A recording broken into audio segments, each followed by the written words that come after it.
He's proved that he is one of the top elite goal scorers. If you were to build your archetypal, dream Premier League forward, then you're probably looking at someone like Šeško. His 33 goal involvements that year were only below Lionel Messi across the top 5 European leagues. I mean, surely not. Surely he's not going to leave the European champions at this stage of his career to join Manchester United.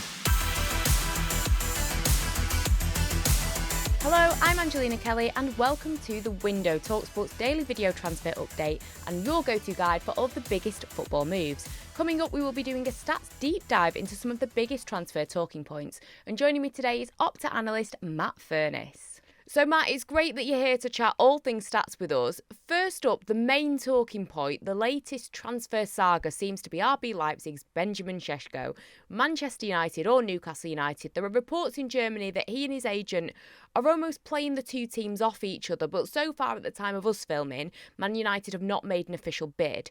Newcastle have now upped their bid to a guaranteed £70 million plus add-ons. They're confident that Leipzig will accept, but from a stats perspective, why is he so in demand? I mean, I'm a Man United fan and I was probably leaning more towards Aston Villa's Ollie Watkins. So what is so good about him? I think with Šeško, first of all, you've got age on his side. He's only 22 years old, but he's had 2 years of Bundesliga football where he's proved that he is one of the top elite goal scorers in that competition. Obviously, before then, he did well in Austria as well. But if you were to build your archetypal, dream Premier League forward, then you're probably looking at someone like Šeško. I mean, he's 6'5", good with both feet, good in the air, scores a lot of headed goals as well. But he's exceptionally quick as well for a big man. It's normally there you've got a great touch for a big man, but he's exceptionally quick for a big man. And I think whoever signs him this summer will be getting a striker that will get them goals. And now you talk there about his agent, obviously trying to play off Man United and Newcastle, it seems. Didn't work quite so well when they were doing dealings with Arsenal. And there was that tussle between, well, is it going to be him or Gyökeres? Gyökeres was the player that Arsenal eventually chose. I think they were looking for a ready-made striker, someone that's scored plenty of goals in league football over the years, at 27, a little bit more mature maybe as a footballer. But Šeško would be a fantastic signing for either Newcastle or Manchester United. Now, talking about Newcastle, they were reportedly looking at Paris Saint-Germain's Gonzalo Ramos if the Šeško deal does not happen. What can you tell us about him as a player? Now, Ramos and Šeško are very different. I would say that Šeško is a player that, as we've seen, scores phenomenal goals from outside the box, likes to shoot quite often from outside the box as well, which has actually changed over time. Last season, he was a player that kind of spent a bit more time outside the box, would have a higher proportion of his touches and shots from outside the box than in the season before. But it worked out quite well for him. He scored 21 goals in all competitions last season, more than 18. He scored more than the season before where he scored 18. Now, Gonzalo Ramos will be a different proposition entirely. He's a player that likes to be in and around the box, very clinical, hasn't had a great time at PSG, struggled for playing time and minutes, but I mean, he's still a top quality striker. I think he burst onto the scene in the Euros when he scored a hat-trick against Switzerland when he replaced Cristiano Ronaldo in the Portuguese lineup. And a lot of people might not have heard of him before then. But since then, he did really well at Benfica and joined PSG. But he's only made 38 of his 82 appearances in all competitions as a starter at PSG. But that means he's quite often coming off the bench and making an impact late in games. And that sees his minutes per goal ratio really high. It's above a lot of players at PSG over that time. I think only Kylian Mbappe during Ramos's time at PSG has had a better minutes per goal ratio. One thing about Ramos is he's very clinical. He scored 21.3% of his non-penalty shots at PSG, which is a phenomenal conversion rate. It's better than Dembele, Doué, Barcola at PSG last season. But also he gets in really good positions to score as well. So his non-penalty XG per 90 has been 0.78. And no player has averaged more than that at PSG over the last 2 seasons. Not only that, his average shot quality as well is really good. So he finds those really good positions to score. If he was to play more minutes, maybe for a Newcastle or Man United next season, then maybe he could get a hatful of goals, really. But I think you're looking at 2 different players there. I think Šeško naturally would be the first choice. First of all, because it's quite obvious he's available. RB Leipzig didn't qualify for Europe for next season, or for this season, with a 7th place finish in the Bundesliga last season. So they're looking to really offload a player that is probably the jewel in their crown, and they will get good money for him, as we've talked about previously here. So I would say that we're more likely to see Šeško come to the Premier League this summer. Ramos is a nice alternative, but I think to lure him away from the European champions could be quite difficult. But then again, that promise of first-team football could be something that Ramos really wants at this stage in his career, and he'd be a great player for either of those clubs. Yeah, I guess with Manchester United, you don't know what kind of season you're going to get. So for him, it would be a risk probably making the move to the northwest of England. Yeah, but then again, you've got Mbeumo and Cunha have joined the club, and they are going to be a different proposition this season. Those two players behind the striker. So I think that a striker for Man United will get a lot better chances this season than they got last season. Oh, 100%. And I guess maybe it is worth the sacrifice of no European football for a season if you believe United can get that European football next season, plus more guaranteed playing time opportunities, especially since United seems to be looking to get rid of Rasmus Højlund. Another player that they're trying to offload is Jadon Sancho. His old club Borussia Dortmund is still reportedly toying with this idea of pushing for a deal for the player. Stats-wise, it's been quite a fall from grace, hasn't it? But could a return work? Yes, it could. You'd hope it could. I mean, this is a player that's still 25 years of age, and you'd think that they have the best years ahead of them.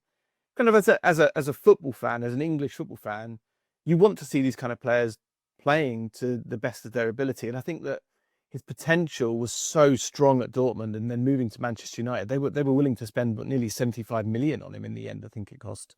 And it just hasn't happened for him at United. I think there's been rumours of clashes with previous managers, and style of play maybe not suiting him as well at United. A loan move to Chelsea didn't really work that well, and then actually a loan move to Borussia Dortmund for half a season didn't work amazingly well for him either. But in those first 4 seasons as a professional at Borussia Dortmund after moving to the club from Man City, I think a lot of people have forgotten how sensational Sancho was. And the peak was kind of 2019-20, his 3rd season at Borussia Dortmund, where he had 33 goal involvements that season, which and when you're looking at goals and assists split, it's 17 goals, 16 assists. He is the only player on Opta's record since 2004-05 to manage 15 goals and 15 assists, or 15 or more goals and 15 or more assists in a Bundesliga season across that time. And that season, he was only 21 years old. So you're looking kind of his 33 goal involvements that year were only below Lionel Messi across the top 5 European leagues, who had 41. Now, in those 4 years at Borussia Dortmund, he totaled 77 goal involvements in league football. And only 4 players tallied more than that in that period. And those 4 players were Messi, Lewandowski, Mbappe, and Benzema, who were top quality players and still are. So it's kind of, I think those 4 years at Borussia Dortmund, everyone hopes that he can rediscover that form and not show what he's done in the 4 years since, over spells at Man United, Chelsea, and Dortmund, again on loan. There's age on his side, as I said before. So I think it could be a move that could work out for him. This isn't kind of a slight on the quality of the Bundesliga, but the style of play in the Bundesliga suits a player that is maybe quicker in the counter-attack and playing in teams that maybe are faster in transition and rely on transitions to attack. And I think Sancho, if he can rediscover that form, it will be in the Bundesliga. I mean, in those 4 years since leaving Dortmund, I mean, he's tallied just, I think it was 36 goal involvements in 145 competitive games. Now you compare that to the 107 in all competitions that he had in the 4 years in the Bundesliga at Borussia Dortmund. Then it's 2 different players completely, isn't it? So I think it's a confidence thing. There is no doubt that there's quality there. And if he can find that belief again, and that might be at Borussia Dortmund, then I think it'll be a phenomenal signing for them. Yeah, I think it's just at the point now, whatever your opinion on Sancho, you just want to see him back to being the player that he was, wherever that may be. Yeah, and this isn't to say he's going to get in the World Cup squad, but there's also that World Cup next summer where if he can have a really strong season at Borussia Dortmund, who knows? I mean, with Thomas Tuchel, who knows? And stranger things have definitely happened. Switching gears now, though, I wanted to discuss Chelsea with you and Nicholas Jackson because there are reports that the club wants to get rid of the 24-year-old. Of course, they've brought in the likes of Liam Delap and João Pedro, who provide competition in that area, but there is a player in there, right? Yeah, there's a goal scorer in there. I think another player who is heavily linked to Manchester United. It seems like every striker in European football is linked to Man United at the moment. Yeah, his goal record has been really good overall in his career. I mean, at Chelsea, he scored 24 non-penalty goals. That's been bettered by just 11 players since the start of 2023-24. But the major question around Jackson is the kind of consistency of his finishing. He's missed a lot of chances in the Premier League, more so than any other player, really. He's underperformed his XG total from non-penalty shots by 7. So he scored 24 goals from 31 expected goals. Now, that is something that maybe you would expect from a player that's quite inexperienced, I guess, at the top level. Last season was only really his third full top-flight season as a player. So I think people kind of forget how inexperienced Jackson is as a top-flight footballer. There is a chance that someone like Manchester United could maybe unlock that potential with Jackson. But I think the question I would pose to Man United fans are, who is the last player that's joined Manchester United that has actually really improved after joining the club? You could maybe say Fernandes after joining Sporting. Other than that, it seems to be that they're signing players that are often past their peak, or never go on to fulfill their potential. So something will have to change at the club with the mentality if Jackson is to really push on and become, well, I wouldn't go as far to say an elite striker, but someone who will consistently score goals at the top level. And that is something that Manchester United as a club, it needs to change. They need to be signing players that actually go on to become better players at Manchester United. And I guess this is why you hope that the new transfer strategy and players that they're bringing in will be a changing of tides. But coming into it, you would be wary looking at the track record of the players behind you.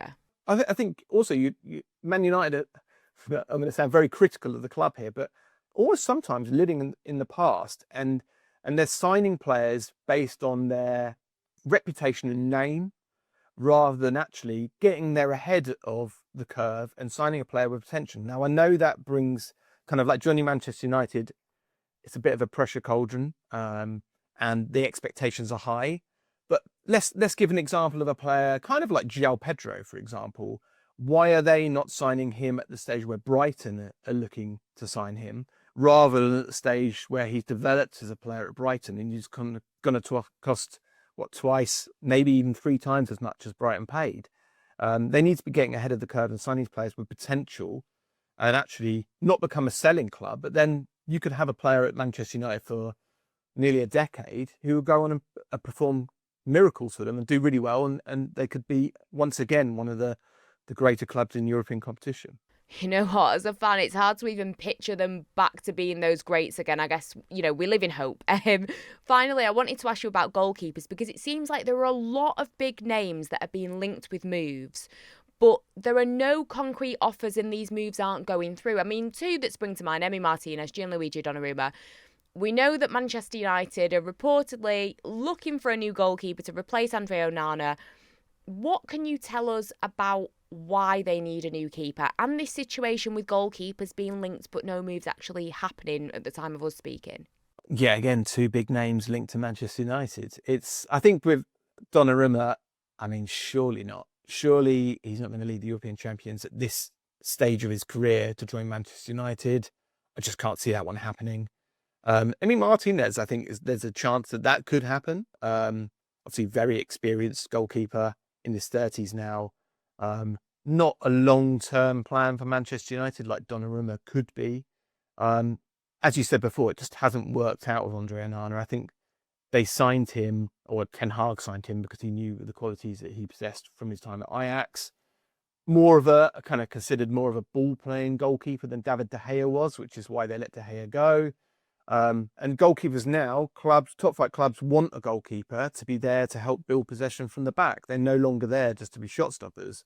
So that's why I think you're seeing kind of many teams trying to have at least 2 good goalkeepers within their ranks that can play in the way that their team want. Now you've seen, obviously Liverpool have got 2 top class goalkeepers in Alisson, Mamardashvili as well this season. It looks like he will stay Anfield. Arsenal signed Kepa to be a backup to David Raya. Newcastle signed Aaron Ramsdale, who obviously has suffered kind of numerous relegations from the Premier League, but is still a top Premier League goalkeeper on his day, and will provide a really decent backup option to Nick Pope. Manchester United signed Manchester City have signed James Trafford from Burnley after a phenomenal season last season in the Championship. We don't know whether he'll be the number 1 ahead of Ederson, if Ederson is maybe linked to Saudi Pro League this summer. Tottenham obviously signed Kinski last season to be a kind of another player, another option in goal alongside Vicario. So you're seeing a lot of these teams having 2 good goalkeepers within their ranks, and Manchester United don't quite have that at the moment. If they can sign Martinez, I don't think Onana would be happy being a backup, so potentially could need another goalkeeper in there. But Martinez is definitely an upgrade on Onana. From what we've seen, I mean, Onana's so error prone, 8 errors leading to goals since he joined the club. Only 1 Premier League goalkeeper has had more errors, and that's Bart Zerbruggen at Brighton. He had 9 over that spell. So what you want from a goalkeeper is consistency, someone who doesn't make a lot of errors, and actually kind of that shot stopping quality is important, but someone who can help build from the back as well. And I think Onana is too error prone to really trust, and that's why they're looking elsewhere. Well, there you have it, Matt. Thank you so much for joining me. Remember, the window will be back tomorrow to keep you up to date with the latest rumours, done deals, and everything in between. The window is in association with our own bookie, talkSPORT Bet. Download the app or head to talksportbet.com if you want to get involved. 18 plus T's and C's apply. BeGambleAware.org.